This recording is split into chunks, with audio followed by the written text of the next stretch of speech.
दोस्तों, आपका हमारा चैनल एजुकेशन आपके करंट अफेयर सेशन में आपका हार्दिक स्वागत है। आज हम फिर आपके लिए लेकर आए हैं करंट अफेयर्स के कुछ इम्पोर्टेंट क्वेश्चन, जिसमें से पहला क्वेश्चन लेकर आए हैं। तो आज 2 जून 2021 का करंट अफेयर्स आपके सामने है। तो दोस्तों, 2 जून 2021 का करंट अफेयर्स में आपको मोस्ट इम्पोर्टेंट क्वेश्चन है, जिसमें से पहला क्वेश्चन हम स्टार्ट करते हैं बिना किसी देरी के। तो पहला क्वेश्चन है, भारतीय तटरक्षक बल में कौन सी जहाज़ को शामिल किया गया है? क्या है दोस्तों कि भारतीय तटरक्षक बल में कौन सी जहाज़ को शामिल किया गया है? ये किया गया है दोस्तों सजग। कौन सी जहाज़ को? सजग। तो भारतीय तटरक्षक बल में सजग जहाज़ को शामिल किया गया है। ठीक है। जिस प्रकार से इनको कब किया गया था शामिल को? इनको किया गया था शनिवार को। तो शनिवार को स्वदेशी निर्मित शिप कौन सी थी? सजग को प्रधानमंत्री द्वारा जो शुरू किया गया था, कौन सा दोस्तों? Make in India. ठीक है। तो प्रधानमंत्री द्वारा जो मेक इन इंडिया शुरू किया गया था, उसके तहत जो हमारे आईईसीजी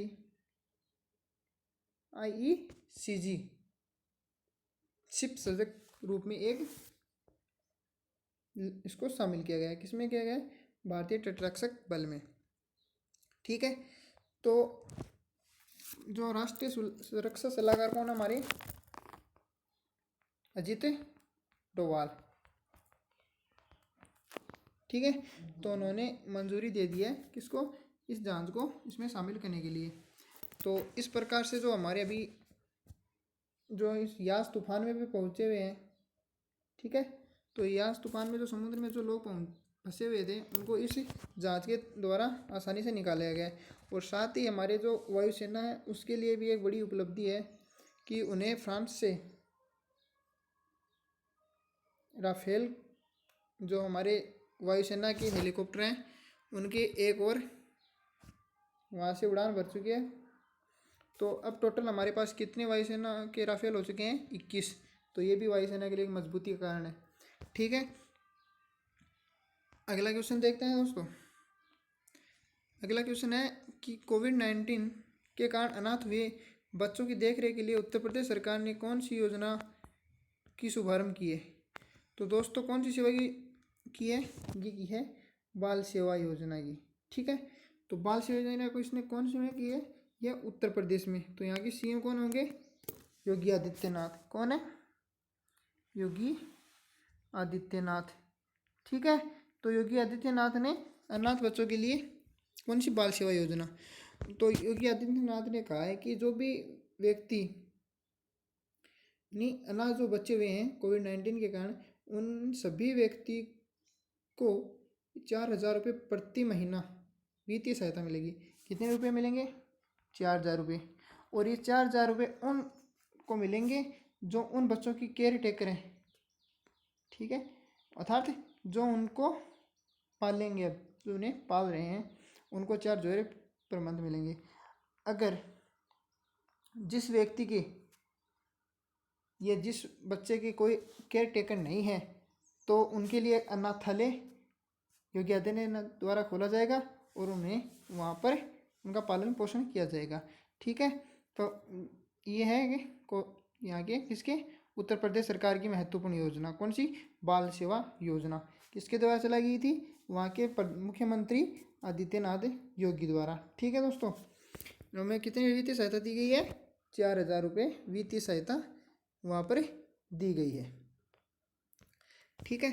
तो चलो अगला क्वेश्चन देखते हैं।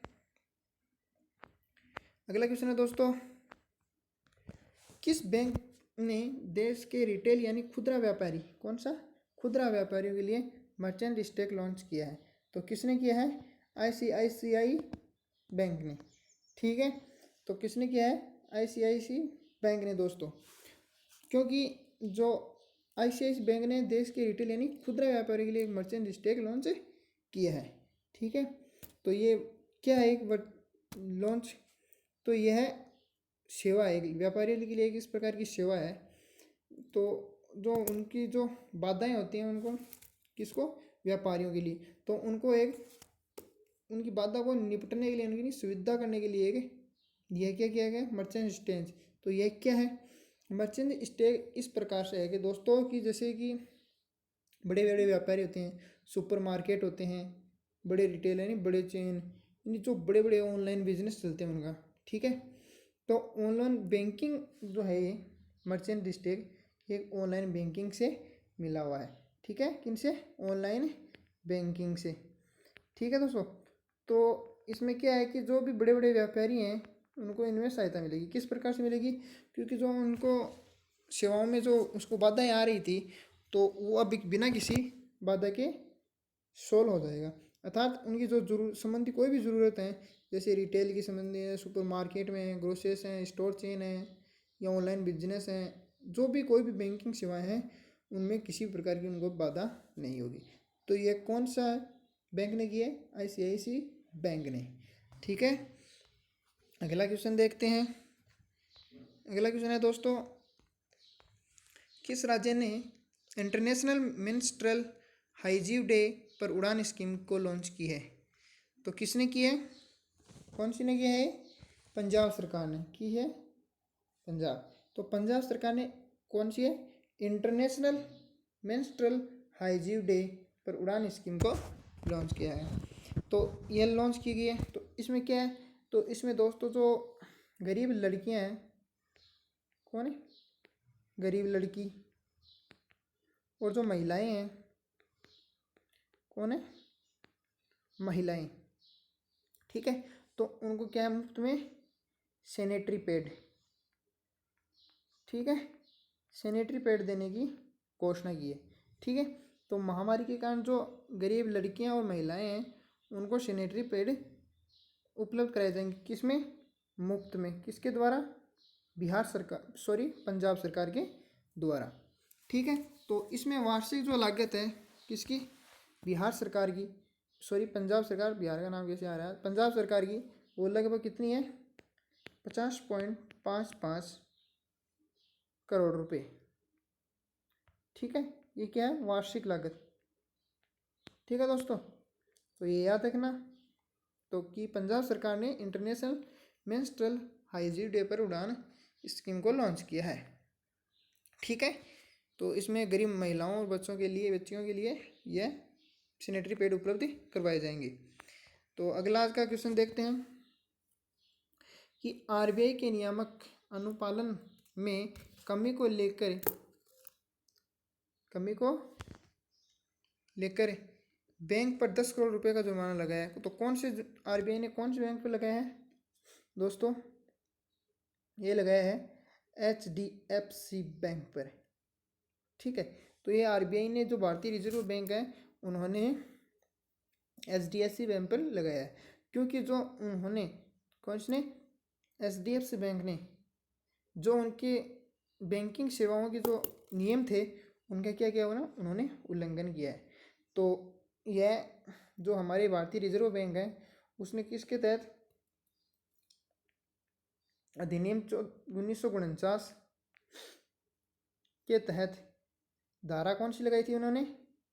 धारा एक तो लगाई है 62 और एक धारा 8 के तहत उस पर HDFC बैंक पर कितने करोड़ का रुपए का जुर्माना लगाया है? 10 करोड़, ठीक है। तो ये लगाया है HDFC बैंक पर। किसने? भारतीय रिजर्व बैंक यानी RBI ने लगाया है, क्योंकि वह उनके नियमों का अनुपालन कर रहे थे, उनका पालन नहीं कर रहे थे। तो अगला क्वेश्चन देखते हैं।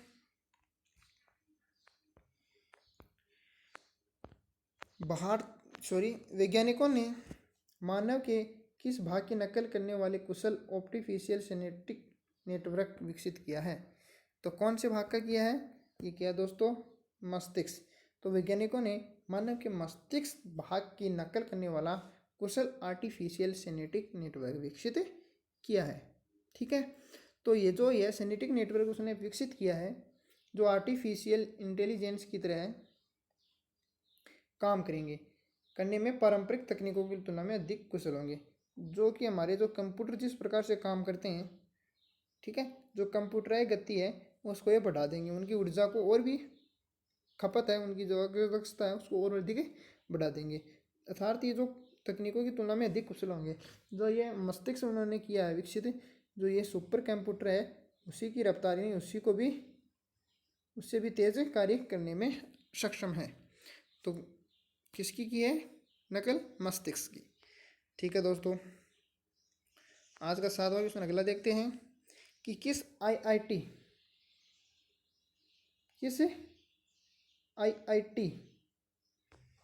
संस्थान ने तापमान दर्ज करने वाली भारत की पहली स्वदेशी डिवाइस एमबीटेक को विकसित की है? तो दोस्तों किसने की है? ये की है आईआईटी रोपड़ ने। ठीक है दोस्तों, तो आईआईटी रोपड़ ने यह शुरू की है। तो आईआईटी रोपड़ ने तापमान दर्ज करने वाली भारत की पहली स्वदेशी डिवाइस एमबीटेक विकसित की है। तो ये क्या है एमबीटेक विकसित? कौन सी डिवाइस है एमबीटेक? क्या काम आती है?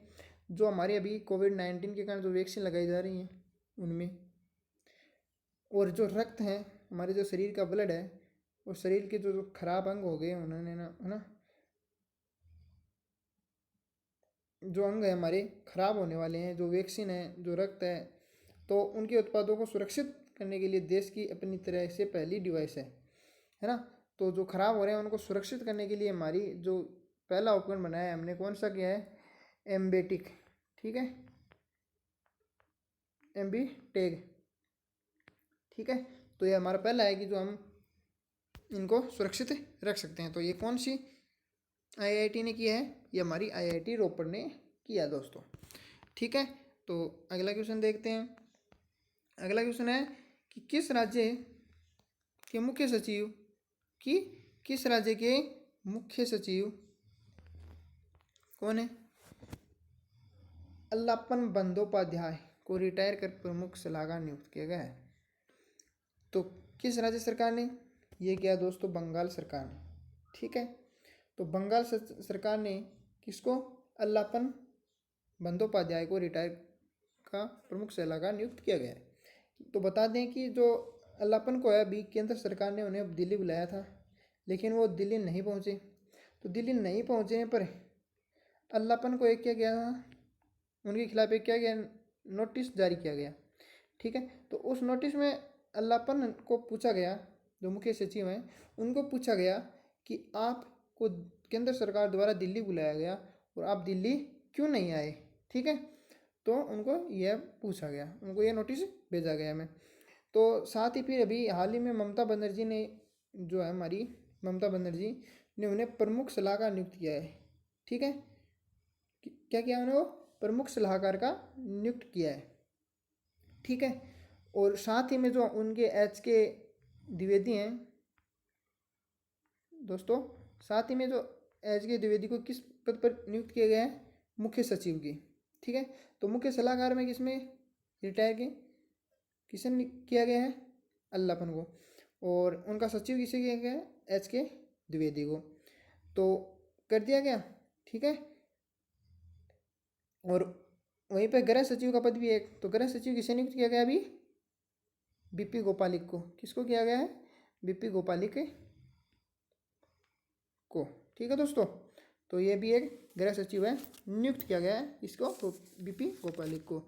तो किस राज्य सरकार?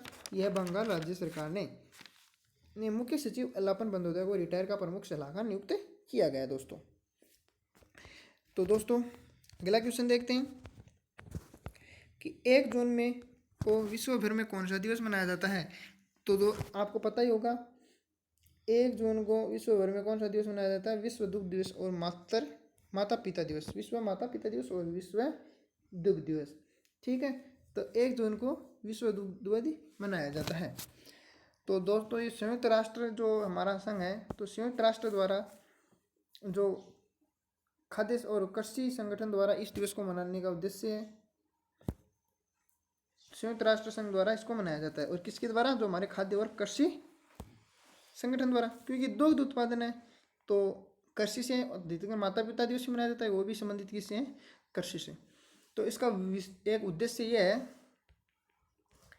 मनाने का कि इसको विश्व स्तर पर खाद्य के रूप में दूध के महत्व को चिन्हित करना। कि इन्हें यह मनाया इसलिए मनाया जाता है कि जो विश्व स्तर है हमारा, ठीक है दोस्तों, तो विश्व स्तर पर इसे चिन्हित करना है दूध को खाद्य के रूप में। किसको? दूध को। यानी ये खाद्य है तो खाद्य का मतलब होता है खाने की चीज़ में आती है, पीने की चीज़ में आती है, जो खाद्य पदार्थ होते हैं उनको, इनका यही उद्देश्य है उनको विश्व स्तर पर पहुंचाना।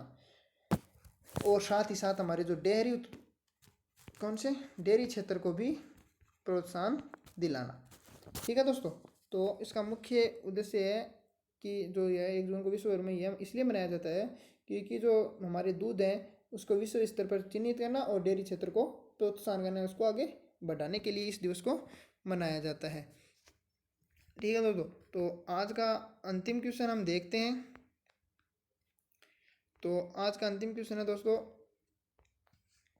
कि किस देश के सरकार ने 2 बच्चों वाली नीति को खत्म करके 3 संतानों को मंजूरी दे दी है? तो ऐसी कौन सी सरकार, ऐसा कौन सा देश है जहाँ पर पहले फिक्स था कि 2 ही बच्चे, एक दंपति यानी एक माता पिता 2 ही बच्चों को जन्म दे सकते हैं, लेकिन अभी इसको नियम को हटा करके अब कर दिया गया है 3 बच्चों को, यानी 3 संतान को एक दंपति जन्म दे सकती है। तो कौन है ये दोस्तों? चीन है। तो चीन ने पहले रोक लगा दी थी कि 2 से अधिक किसी भी दंपति के संतान नहीं होंगी, तो अभी उन्होंने, उनकी हाईकोर्ट ने यह निर्देश हटा दिया और अब कितने कर दिए गए हैं? 3। ठीक है दोस्तों, तो अब इसके बाद में जो चीन है तो उसकी प्रत्येक दंपति के पास कितने बच्चे होंगे? 3। ठीक है, अर्थात 3 से अधिक अभी भी नहीं कर सकता, 3 ही होंगे। तो दोस्तों ये था आज का वीडियो, आज का करंट अफेयर्स के क्वेश्चन थे। सो दोस्तों आपको अच्छे लगे होंगे, मैं तो आशा करता हूँ कि अच्छे ही होंगे। वैसे और अच्छे समझाने की मैं आपसे कोशिश करता हूँ और अच्छे समझाने की प्रैक्टिस कर रहा हूँ, और जितना हो सके हम इम्पोर्टेंट क्वेश्चन हम आपके लिए लेके आएंगे। करंट जीके के ले रहे हैं, साथ में मैथ की क्लास भी है, और अभी हम हिस्ट्री की क्लास भी आपके साथ में शुरू कर रहे हैं, और जल्द ही आपके पास बायोलॉजी की क्लास भी मैम द्वारा ली जाएगी। तो धन्यवाद दोस्तों, आपका दिन मंगल में हो। आज हम सेशन यहीं ख़त्म करते हैं, कल फिर मिलेंगे इसी टाइम पे। धन्यवाद दोस्तों।